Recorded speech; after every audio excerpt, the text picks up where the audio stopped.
புரிய மாட்டேன்னு இந்த நேரத்திலே கூறிக்கொள்கிறேன்.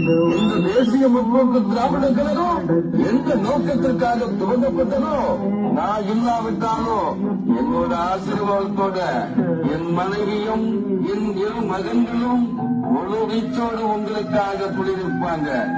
அதற்கு மக்களாகிய உங்களின் ஒத்துழைப்பு உறுதியாக கொடுக்கிறேன். உங்களை கைகோட்டு வேண்டி கேட்டுக் கொள்கிறேன். தமிழக மக்களாகிய நீங்கள் உங்க அன்பை வாரி வாரி அள்ளி தந்தீங்க. ரொம்ப சந்தோஷமா இருக்கு.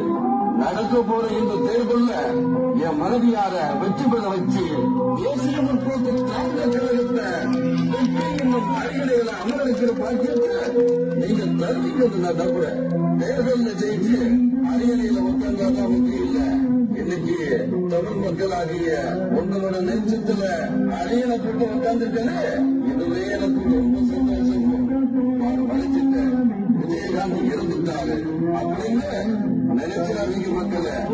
தேசிய முற்போக்கு திராவிட கழகத்தின் கொள்கைகளை விவாதித்து கூட்டிச் செல்ல எனது மனைவி அம்மையார் பிரேமலதா விஜயகாந்த், எனது மகன்கள் சண்முகம் பாண்டிய மற்றும் விஜயபிரபாகரன் ஆகியோரும் உங்க கூடவே இருக்கிறாங்க. நான் இருந்தாலும் இல்லாவிட்டாலும் அன்னதானம் செய்வோம். தினநாதபுரத்தை எங்கள் கட்சி கொள்கைப்படி லட்ச நிர்வாகிகள் நன்கு பண்ணிக்கிட்டு வரீங்க. ரொம்ப ரொம்ப சந்தோஷம்.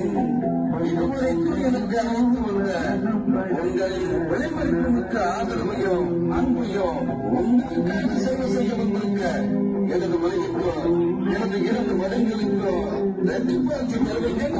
இந்த நேரத்தில் உங்களை வேண்டிக் கொள்கிறேன்.